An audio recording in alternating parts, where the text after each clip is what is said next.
हिंद साथियों, वंदे मातरम साथियों। जय छत्तीसगढ़, जय जय छत्तीसगढ़।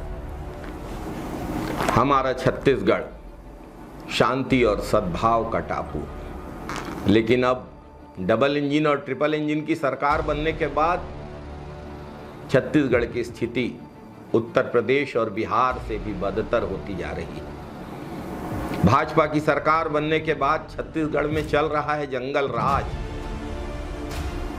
जंगल राज शब्द का उपयोग आमतौर पर उत्तर प्रदेश और बिहार की बदहाल कानून व्यवस्था को लेकर किया जाता है। वहां भी तो भाजपा की डबल इंजन की सरकारें हैं और अब छत्तीसगढ़ में भाजपा की डबल इंजन ट्रिपल इंजन की सरकार बैठ चुकी है। साथियों, विधानसभा में बजट सत्र के दौरान खरसिया के कांग्रेस विधायक श्री उमेश पटेल ने छत्तीसगढ़ में जनवरी 2024 से 25 तक अपराध के दर्ज मामलों को लेकर सवाल किया था।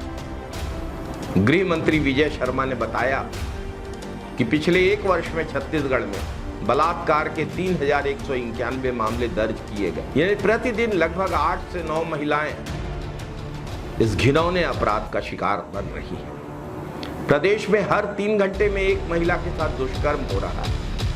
हत्या के 1114 मामले, लूट के 458 मामले, अपहरण के 3644 मामले, चोरी के 7960 मामले और डकैती के 56 मामले छत्तीसगढ़ में दर्ज किए गए। छत्तीसगढ़ की राजधानी रायपुर में अपराध की स्थिति अत्यंत गंभीर, जहां हत्या, लूट और चोरी की घटनाओं में लगातार वृद्धि हुई है और हो रही है। वह रायपुर जहां पर सरकार के तमाम बड़े अधिकारी, पूरी सरकार और पूरा मंत्रिमंडल रहता है, उसकी यह दुर्दशा। पिछले एक साल में हत्या के 93, लूट के 80, अपहरण के 515, चोरी के 1645, डकैती के 9 और बलात्कार के 268 मामले रायपुर में दर्ज किए गए। अपहरण के 515 और बलात्कार के 268 सिर्फ राजधानी रायपुर की घटनाएं हैं ये। और छत्तीसगढ़ की ऐसी हालत क्यों है?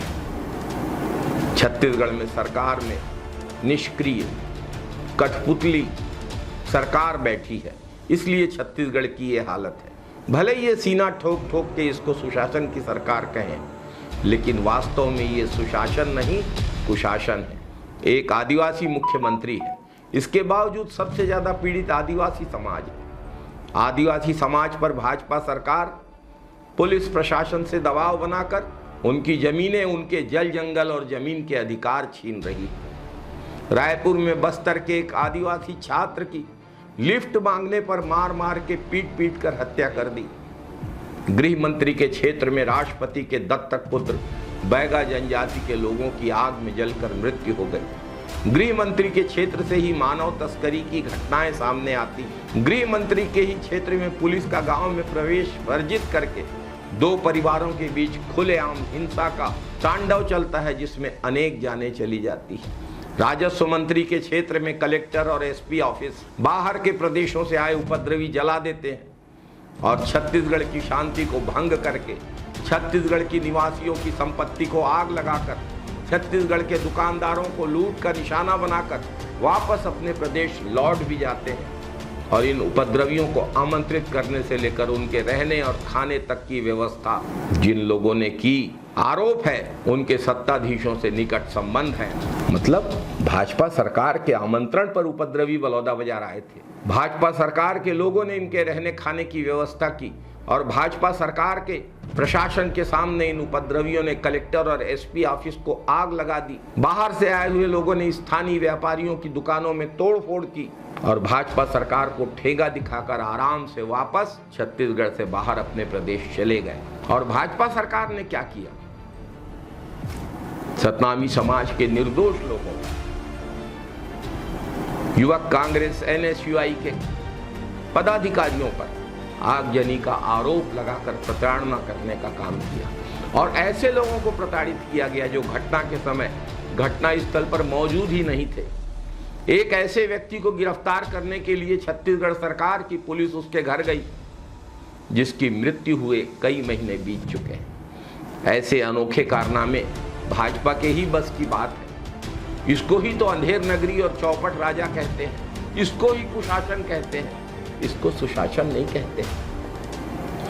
स्वास्थ्य मंत्री का भांजा खुलेआम मारपीट करता है क्योंकि मामा मंत्री है। महिला और बाल विकास मंत्री के जेठ पुलिस कर्मियों से बदतमीजी करते हैं, गाली गलौज करते हैं और पुलिस सब इंस्पेक्टर की वर्दी का बैज भी नोच लेते हैं। सूरजपुर में बदमाश एक पुलिसकर्मी की धर्मपत्नी और बेटी की हत्या कर देते हैं। कृषि मंत्री के क्षेत्र में पुलिस प्रशासन और लचर कानून व्यवस्था से नाराज ग्रामीण बलरामपुर थाने में हमला करते हैं। आखिर गांव वाले पुलिस कर्मियों पर हमला करने के लिए क्यों मजबूर हो गए? ऐसी नौबत क्यों आ गई? शराब कोचियों के खिलाफ आवाज उठाने पर धरसींवा के भाजपा के कार्यकर्ता की हत्या कर दी जाती है। भाजपा सरकार में न भाजपा के कार्यकर्ता सुरक्षित है, न पुलिस सुरक्षित है। आम जनता की तो बात ही मत पूछिए। इसे सुशासन कहते हैं? इसे सुशासन नहीं कहते, यह कुशासन है। और अगर भाजपा सरकार का यह सुशासन मॉडल है तो ऐसा सुशासन छत्तीसगढ़ को नहीं चाहिए। अपराध की इतनी भयानक घटनाएं छत्तीसगढ़ में भाजपा सरकार में, जिन पर एक लंबी किताब लिखी जा सकती है। और अभी तो सिर्फ 1.5 साल हुए, 3.5 साल बाकी है। 1.5 साल में ही जनता त्राही त्राही कर रही है। अपराध के आंकड़े आसमान छू रहे हैं। भाजपा सरकार में अपराधियों के खिलाफ कड़ी कार्यवाही करने की इच्छा शक्ति ही नहीं है और सत्ताधीशों द्वारा अपराधियों को संरक्षण दिया जा रहा है। भाजपा की सरकार में भाजपा सरकार अपराधियों के आगे बेबस नजर आ रही है। कहीं कहीं तो ऐसा लगता है कि अपराधी ही सरकार चला रहे हैं क्या?